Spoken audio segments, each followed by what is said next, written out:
Hi friends, എല്ലാവർക്കും പുതിയൊരു വീഡിയോയിലേക്ക് സ്വാഗതം. ഇന്ന് നമ്മൾ നോക്കാൻ പോകുന്നത് പ്രീവിയസ് ക്വസ്റ്റ്യൻസ് വിത്ത് എക്സ്പ്ലനേഷൻ ആണ്. അപ്പോൾ ആദ്യത്തെ ക്വസ്റ്റ്യൻ ഇതാണ്: who was the editor of the newspaper Gajakeshwari?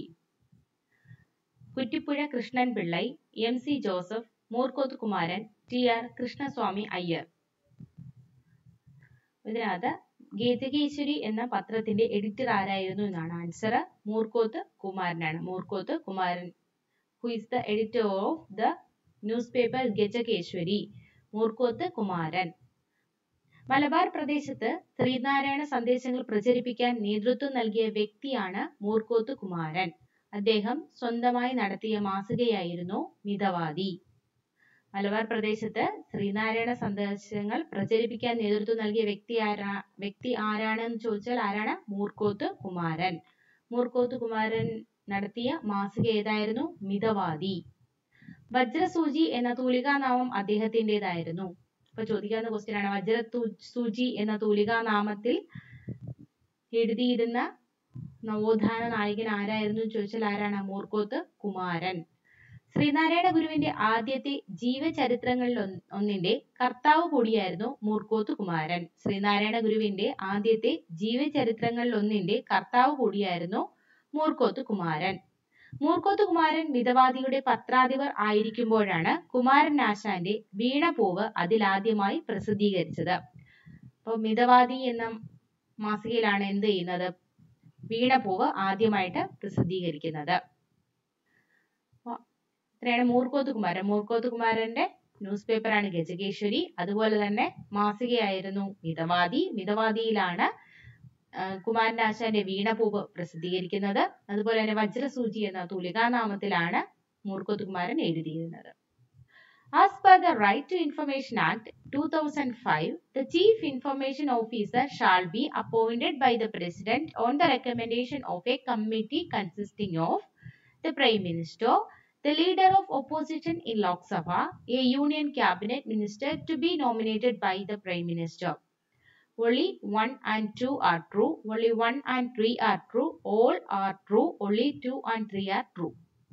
അപ്പോൾ റൈറ്റ് ടു ഇൻഫർമേഷൻ ആക്ട് പ്രകാരം നമ്മൾ ചീഫ് ഇൻഫർമേഷൻ കമ്മീഷണറെ തിരഞ്ഞെടുക്കപ്പെടുന്ന പ്രസിഡന്റ് നമ്മൾ അപ്പോയിന്റ് ചെയ്യുമല്ലോ, ആ കമ്മിറ്റിയിൽ ഉൾപ്പെടാത്തത് ആരൊക്കെയായിരുന്നു എന്നാണ് ചോദിച്ചിരിക്കുന്നത്. ഉൾപ്പെടുന്നതും ഉൾപ്പെടാത്തതും ഒക്കെ ആൾക്കാരെ കണ്ടുപിടിക്കാം. അപ്പോൾ ഇതിനകത്ത് ആരൊക്കെയാണ് ഉൾപ്പെടുന്നതെന്ന് നോക്കാം. ദ പ്രൈം മിനിസ്റ്റർ കറക്റ്റ് ആണ്. The leader of opposition in Lok Sabha ഇതും കറക്റ്റ് ആണ്. Union cabinet minister to be nominated by the prime minister. ഇതെല്ലാവരും ഉണ്ട്. പ്രൈം മിനിസ്റ്റർ ഉണ്ടാവും, ലോക്സഭയിലെ ഒപ്പോസിഷൻ പ്രതിപക്ഷ നേതാവ് ഉണ്ടാവും, പിന്നെ നമ്മുടെ പ്രൈം മിനിസ്റ്റർ നോമിനേറ്റ് ചെയ്യുന്ന ഒരു മന്ത്രി, കേന്ദ്രമന്ത്രി ഉണ്ടാവും. ഇതെല്ലാവരും കൂടെ ചേർന്നിട്ടാണ് എന്ത് ചെയ്യുന്നത്? ഒരു കമ്മിറ്റിയാണ് ചീഫ് ഇൻഫർമേഷൻ ഓഫീസറെ തിരഞ്ഞെടുക്കുന്നത്. അപ്പൊ ആൻസർ സി ആണ്. ആൻസർ സി ആണ്. നമുക്ക് കേന്ദ്ര വിവരാവകാശ കമ്മീഷൻ അംഗങ്ങൾ, മുഖ്യ വിവരാവകാശ കമ്മീഷണർ എന്നിവരെ നിയമിക്കുന്നത് രാഷ്ട്രപതിയാണ്. കേന്ദ്ര വിവരാവകാശ കമ്മീഷനിൽ മുഖ്യ വിവരാവകാശ കമ്മീഷണർക്ക് പുറമെ 10 അംഗങ്ങൾ വരെ ആകാം. മുഖ്യ വിവരാവകാശ കമ്മീഷണർക്ക് പുറമെ 10 അംഗങ്ങൾ, 10+1. അപ്പോൾ ഇവർ നിയമിക്കുന്നത് ആരാണ്? രാഷ്ട്രപതിയാണ്. കേന്ദ്ര മുഖ്യ വിവരാവകാശ കമ്മീഷണർ, ഇൻഫർമേഷൻ കമ്മീഷണർമാർ എന്നിവരെ രാഷ്ട്രപതിക്ക് ശുപാർശ ചെയ്യുന്ന സമിതിയിൽ ഉൾപ്പെട്ടവർ പ്രധാനമന്ത്രി, ലോക്സഭയിലെ പ്രതിപക്ഷ നേതാവ്, ഒരു ക്യാബിനറ്റ് മന്ത്രി. അപ്പൊ ആരൊക്കെ ചേർന്നാണ് ആ ഒരു കമ്മിറ്റി? പ്രധാനമന്ത്രി, ലോക്സഭയിലെ പ്രതിപക്ഷ നേതാവ്, ഒരു ക്യാബിനറ്റ് മന്ത്രി. കേന്ദ്ര മുഖ്യ വിവരാവകാശ കമ്മീഷണർ, ഇൻഫർമേഷൻ കമ്മീഷണർമാർ എന്നിവരെ രാഷ്ട്രപതിക്ക് ശുപാർശ ചെയ്യുന്ന സമിതിയുടെ തലവൻ പ്രധാനമന്ത്രിയാണ്. ഈ ഒരു കമ്മിറ്റിയുടെ തലവൻ പ്രധാനമന്ത്രിയാണ്. കേന്ദ്ര മുഖ്യ വിവരാവകാശ കമ്മീഷണർ, വിവരാവകാശ കമ്മീഷണർമാർ എന്നിവരെ പദവിയിൽ നിന്നും നീക്കം ചെയ്യാൻ അധികാരമുള്ളത് രാഷ്ട്രപതിക്കാണ്. രാഷ്ട്രപതി നിയമിക്കുന്നു, രാഷ്ട്രപതിക്ക് തന്നെ നീക്കം ചെയ്യാനും അധികാരം. അടുത്ത question: national research centre on citrus is located at Gwalior, Nagpur, Thane, Mumbai. National Research Center on Citrus is located on Nagpur. ഇനി കുറച്ച് ഗവേഷണ സ്ഥാപനങ്ങൾ നോക്കാം. ദേശീയ നെല്ല് ഗവേഷണ സ്ഥാപനത്തിന്റെ ആസ്ഥാനം ഒഡീഷയിലെ കട്ടക്കാണ്. ദേശീയ നെല്ല് ഗവേഷണ സ്ഥാപനം എവിടെയാണ്? ഒഡീഷയിലെ കട്ടക്ക്. കേന്ദ്ര പുകയില ഗവേഷണ കേന്ദ്രത്തിന്റെ ആസ്ഥാനം രാജമണ്ഡ്രി. കേന്ദ്ര പുകയില ഗവേഷണ കേന്ദ്രത്തിന്റെ ആസ്ഥാനം രാജമണ്ഡ്രി. അതുപോലെ തന്നെ central potato research institute Shimla. Central potato research institute Shimla. Indian national institute of soil science Bhopal, Madhya Pradesh Bhopal. Indian institute of soil science Bhopal. Indian institute of pulses research Kanpur. Indian institute of pulses research Kanpur. Indian institute of millets research Hyderabad. Indian institute of millet research Hyderabad. കേന്ദ്ര തോട്ടവിള ഗവേഷണ കേന്ദ്രം Kasaragod. Central institute for research on buffaloes Hisar. Central institute for research on buffaloes Hisar. കേന്ദ്ര പരുത്തി ഗവേഷണ കേന്ദ്രം നാഗ്പൂർ. അപ്പൊ കേന്ദ്ര പരുത്തി ഗവേഷണ കേന്ദ്രവും പിന്നെ എന്തൊക്കെയാ നാഷണൽ റിസർച്ച് സെന്റർ ഓൺ സിട്രസും എവിടെയാണ്? നാഗ്പൂർ ആണ്. അപ്പൊ നെല്ല് ഗവേഷണ കേന്ദ്രം ഒഡീഷയിലെ കട്ടക്ക്. പുകയില ഗവേഷണ കേന്ദ്രം രാജമണ്ഡ്രി. പിന്നെ potato research institute Shimla. Indian institute of soil science Bhopal. Indian institute of pulses research Kanpur. Indian institute of millets research Hyderabad. കേന്ദ്ര തോട്ടവിള ഗവേഷണ കേന്ദ്രം Kasaragod. Central institute for research on buffaloes Hisar. കേന്ദ്ര പരുത്തി ഗവേഷണ കേന്ദ്രം Nagpur. The preamble of the Constitution of India serves two purposes. Identify them. Indicates the source from which the Constitution derives its authority. Ideals of the resolutions and faithfully embodied it. It states the objects which the Constitution seeks to establish and promote. Protect the ultimate sovereignty of the people of India. 1 and 2, 3 and 4, 2 and 4 and 1 and 2. Answer D ആണ്. 1 and 3 ആണ്. അപ്പൊ എന്തൊക്കെയാണ് പ്രിയാമ്പിളിൽ പറയുന്നത്? Indicate the sources from which the constitution derives its authority. പിന്നെ പറയുന്നത് എന്താണ്? It states the objects which the constitution seeks to establish and promote. നമ്മുടെ ലക്ഷ്യങ്ങൾ പറയുന്നുണ്ട്. അതുപോലെ തന്നെ ഇതെവിടെ നിന്നാണ്? നമ്മുടെ കോൺസ്റ്റിറ്റ്യൂഷൻ നമുക്ക് ജനങ്ങൾക്ക് വേണ്ടി അല്ലേ നിർമ്മിച്ചേക്കുന്നത്. We the people of India എന്ന് പറഞ്ഞാണ് നമ്മുടെ കോൺസ്റ്റിറ്റ്യൂഷൻ സ്റ്റാർട്ട് ചെയ്യുന്നത്. അപ്പൊ അതിന്റെ അതോറിറ്റി ആരാണ്? അതുപോലെ തന്നെ നമ്മുടെ ഒബ്ജക്ട്സ്, ലക്ഷ്യങ്ങള്, നീതി, സമത്വം, സ്വാതന്ത്ര്യം, സാഹോദര്യം, അങ്ങനെയുള്ള ലക്ഷ്യങ്ങളൊക്കെ ഇതിനകത്ത് പറയുന്നുണ്ട്, നമ്മുടെ ആമുഖത്തിൽ പറയുന്നുണ്ട്. അപ്പൊ നമുക്ക് എക്സ്പ്ലനേഷൻ നോക്കാം. ആമുഖത്തിൽ പ്രതിപാദിക്കുന്ന വാക്കുകളാണ് പരമാധികാര, സ്ഥിതി സമത്വ, മതേതര, ജനാധിപത്യ, റിപ്പബ്ലിക്. പരമാധികാര, സ്ഥിതി സമത്വ, മതേതര, ജനാധിപത്യ, റിപ്പബ്ലിക്. സാമൂഹികവും സാമ്പത്തികവും രാഷ്ട്രീയവുമായ നീതിയെ പറ്റിയാണ് ആമുഖത്തിൽ പ്രതിപാദിക്കുന്നത്. ഭരണഘടനയുടെ ആമുഖത്തിൽ പ്രതിപാദിക്കുന്ന സ്വാതന്ത്ര്യങ്ങളാണ് ചിന്തയ്ക്കും ആശയപ്രകടനത്തിനും വിശ്വാസത്തിനും മതനിഷ്ഠയ്ക്കും ആരാധനയ്ക്കുമുള്ള സ്വാതന്ത്ര്യം. 5 സ്വാതന്ത്ര്യങ്ങളാണ് ഭരണഘടനയിൽ പ്രതിപാദിക്കുന്നത്. ചിന്തയ്ക്കും ആശയപ്രകടനത്തിനും വിശ്വാസത്തിനും മതനിഷ്ഠയ്ക്കും ആരാധനയ്ക്കും ഉള്ള സ്വാതന്ത്ര്യം. ഭരണഘടനയുടെ ആമുഖത്തിൽ പ്രതിപാദിച്ചിട്ടുള്ള തീയതി 1949 നവംബർ 26. ആമുഖത്തിൽ വിഭാവനം ചെയ്യുന്ന ലക്ഷ്യങ്ങൾ കൈവരിക്കാനായി ഭരണഘടനയിൽ ഉൾപ്പെടുത്തിയിട്ടുള്ള പ്രധാന വ്യവസ്ഥകളാണ് മൗലികാവകാശങ്ങൾ, നിർദ്ദേശക തത്വങ്ങൾ, മൗലിക കർത്തവ്യങ്ങൾ. മൗലികാവകാശങ്ങൾ, നിർദ്ദേശക തത്വങ്ങൾ, മൗലിക കർത്തവ്യങ്ങൾ എന്നിവ. അപ്പം ഇത്രയാണ് ആമുഖത്തിൽ പറഞ്ഞിട്ടുള്ള കാര്യങ്ങൾ. അടുത്ത question. Travancore Mahajana was founded by Vakam Abdul Qadir Maulavi. Vakam Abdul Qadir Maulavi got published his article in Arabic in Al-Manar from Egypt. Sadhujana Paripalana Sangam later turned into Pulaya Mahasabha in 1932. Only 1 and 2 are true. Only 1 and 3 are true. Only 2 and 3 are true. All the above are true. Answer all the above are true ആണ്. അപ്പോൾ തിരുവിതാംകൂർ അഖില കേരള മഹാജന സഭ സ്ഥാപിച്ചത് ആരാണ്? വക്കം അബ്ദുൽ ഖാദർ മൗലവിയാണ്. Travancore Mahajana was founded by Vakkom Abdul Qadir Maulavi is the right. Wakam Abdul Qadir Maulavi got published his articles in Arabic in Al-Manar from Egypt. അതും ശരിയാണ്.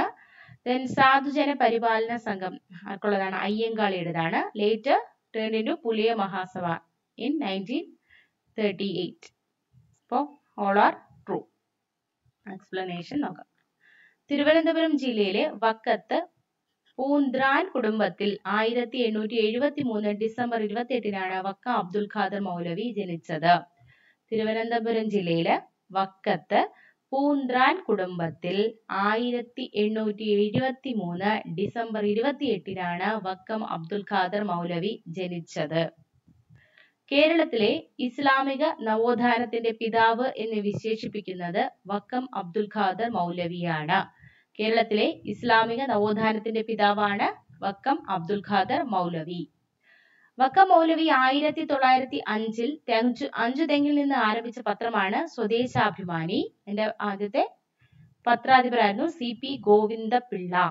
CP ഗോവിന്ദപിള്ളയായിരുന്നു ആദ്യത്തെ പത്രാധിപർ. പിന്നെയാണ് ഇത് ആര് വന്നത്? സ്വദേശാഭിമാനി രാമകൃഷ്ണപിള്ള. 1906-ലാണ് സ്വദേശാഭിമാനി രാമകൃഷ്ണപിള്ള പത്രാധിപരാകുന്നത്. 1905-ൽ ഇത് സ്റ്റാർട്ട് ചെയ്യുന്ന സമയത്ത് സ്വദേശാഭിമാനി പത്രം സ്റ്റാർട്ട് ചെയ്യുന്ന സമയത്ത് CP ഗോവിന്ദപിള്ളയായിരുന്നു ഇതിന്റെ പത്രാധിപർ. അടുത്തത് which of the following computer crime, piracy, sabotage, hacking, all the above. അത് ഏതാണ്? ക്രൈം എന്നാണ്. ഓൾ ദി എബോവ് ആണ്. പൈറസി ആയാലും സബോട്ടേജ് ആയാലും ഹാക്കിംഗ് ഇതെല്ലാം എന്താണ്? ക്രൈം ആണ്. എന്താണ് നോക്കാം. കമ്പ്യൂട്ടറുകളും കമ്പ്യൂട്ടർ നെറ്റ്വർക്കുകളും ഒരു ടൂളായോ അവയെ ഒരു ലക്ഷ്യമായോ അതുമല്ലെങ്കിൽ അവ ഒരു കുറ്റകൃത്യം നടത്താനുള്ള സ്ഥലമായോ ഉപയോഗിക്കുന്നതാണ് സൈബർ കുറ്റകൃത്യം അഥവാ സൈബർ ക്രൈം എന്നറിയപ്പെടുന്നത്. വ്യക്തികൾക്കെതിരെയുള്ള സൈബർ കുറ്റകൃത്യങ്ങൾക്ക് ഉദാഹരണങ്ങളാണ് ഒരാളുടെ സ്വകാര്യതയിൽ ഇടപെടുക, ആൾമാറാട്ടം നടത്തുക, മറ്റൊരാളുടെ പേരിൽ ഇന്റർനെറ്റ് ഉപയോഗിക്കുക, മറ്റൊരാളെ ശല്യപ്പെടുത്തുക എന്നിവ. ഭരണകൂടത്തിനെതിരായ സൈബർ കുറ്റകൃത്യങ്ങൾക്ക് ഉദാഹരണങ്ങളാണ് സൈബർ ഭീകരത, വെബ്സൈറ്റ് വികൃതമാക്കൽ, ഈ ഭരണ സൈറ്റുകൾക്കെതിരായ ആക്രമണങ്ങൾ എന്നിവ. രാജ്യത്തിന്റെ സാമ്പത്തിക സാങ്കേതിക അടിത്തറയെ ബാധിക്കുന്ന തരത്തിൽ ദേശ വിരുദ്ധ ശക്തികൾ ഇന്റർനെറ്റ് ദുരുപയോഗം ചെയ്യുന്നത് സൈബർ ഭീകരത എന്നറിയപ്പെടുന്നു. എന്താണ് സൈബർ ടെററിസം? രാജ്യത്തിന്റെ സാമ്പത്തിക സാങ്കേതിക അടിത്തറയെ ബാധിക്കുന്ന വിധത്തിൽ ദേശവിരുദ്ധ ശക്തികൾ ഇന്റർനെറ്റ് ദുരുപയോഗം ചെയ്യുന്നതിനെയാണ് സൈബർ ഭീകരത എന്ന് പറയുന്നത്. വേറെ കുറച്ച് 2 ക്വസ്റ്റ്യൻസ് കൂടെ നോക്കാം. മീസോ നാഷണൽ ഫ്രണ്ട് MNF സ്ഥാപകൻ ആരാണ്? PA Sangma, ചോഗ്യൽ, അങ്കമി സാഫു Phizo, Lal ഡെങ്ക. Meso national ഫ്രണ്ടിന്റെ സ്ഥാപകനാണ് ലാൽ ഡെങ്ക. 1961-ലാണ് മീസോ നാഷണൽ ഫ്രണ്ട് രൂപം കൊണ്ടത്. മിസോറാമിലെ പ്രധാന രാഷ്ട്രീയ കക്ഷികളിൽ ഒന്നാണിത്. 1961-ലാണ് മീസോ നാഷണൽ ഫ്രണ്ട് MNF രൂപം കൊണ്ടത്. 1986 വരെ ഒരു വിഘടനവാദി സംഘടനയുടെ സ്വഭാവമായിരുന്നു ഈ പ്രസ്ഥാനത്തിൻ്റെത്. 1986 വരെ ഒരു വിഘടനവാദി സംഘത്തിന്റെ സ്വഭാവമായിരുന്നു ഈ MNF-ന് ഉണ്ടായിരുന്നത്. അടുത്തത് നമുക്ക് കൺസർവേഷൻ കൂടെ നോക്കാം. ഇൻസിറ്റു കൺസർവേഷൻ രീതിയിൽ ഉൾപ്പെടാത്തത് ഏത്? National park, community reserve, zoological garden, biosphere reserve. In situ conservation ഉണ്ട്, എക്സിറ്റു കൺസർവേഷൻ ഉണ്ട്. പിന്നെ ആൻസർ പറയാം. ആൻസർ സുവോളജിക്കൽ ഗാർഡൻ ആണ് ഇൻസിറ്റു കൺസർവേഷനിൽ ഉൾപ്പെടാത്തത്. എന്താണ് ഇൻസിറ്റു, എന്താണ് എക്സിറ്റു നോക്കാം. ജീവജാലങ്ങളെ അവയുടെ സ്വാഭാവിക ആവാസ വ്യവസ്ഥകളിൽ തന്നെ സംരക്ഷിക്കുന്ന രീതിയാണ് ഇൻസിറ്റു കൺസർവേഷൻ. ജീവജാലങ്ങളെ അവയുടെ സ്വാഭാവിക ആവാസ വ്യവസ്ഥയിൽ തന്നെ സംരക്ഷിക്കുന്നതാണ് ഇൻസിറ്റു കൺസർവേഷൻ. ജീവികളെ അവയുടെ സ്വാഭാവിക ആവാസ വ്യവസ്ഥയ്ക്ക് പുറത്ത് സംരക്ഷിക്കുന്ന രീതിയാണ് എക്സിറ്റു കൺസർവേഷൻ. ജീവികളെ അവയുടെ സ്വാഭാവിക ആവാസ വ്യവസ്ഥയ്ക്ക് പുറത്ത് സംരക്ഷിക്കുന്ന രീതിയാണ് എക്സിറ്റു കൺസർവേഷൻ. ഇൻസിറ്റു കൺസർവേഷൻ ഉദാഹരണങ്ങൾ വന്യജീവി സങ്കേതങ്ങൾ, നാഷണൽ പാർക്കുകൾ, കമ്മ്യൂണിറ്റി റിസർവുകൾ, ബയോസ്ഫിയർ റിസർവുകൾ, കാവുകൾ, ഇക്കോളജിക്കൽ ഹോട്ട്സ്പോട്ടുകൾ. ഇൻസിറ്റു കൺസർവേഷൻ ഉദാഹരണങ്ങളാണ് വന്യജീവി സങ്കേതങ്ങൾ, നാഷണൽ പാർക്കുകൾ, കമ്മ്യൂണിറ്റി റിസർവുകൾ, ബയോസ്ഫിയർ റിസർവുകൾ, കാവുകൾ, ഇക്കോളജിക്കൽ ഹോട്ട്സ്പോട്ടുകൾ.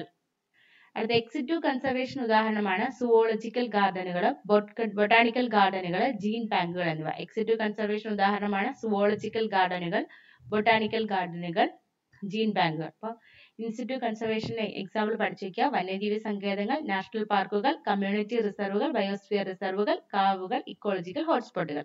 എക്സിക്യൂട്ടീവ് കൺസർവേഷൻ ഉദാഹരണമാണ് zoological garden, botanical garden, gene ബാങ്കുകൾ എന്നിവ. അപ്പോൾ നമ്മളൊരു കുറച്ച് ക്വസ്റ്റ്യൻസ് പഠിച്ചു, അതിന്റെ എക്സ്പ്ലനേഷൻ പഠിച്ചു. ഇനിയും ഇതുപോലെ പുതിയൊരു വീഡിയോയിൽ കാണാം. Thank you.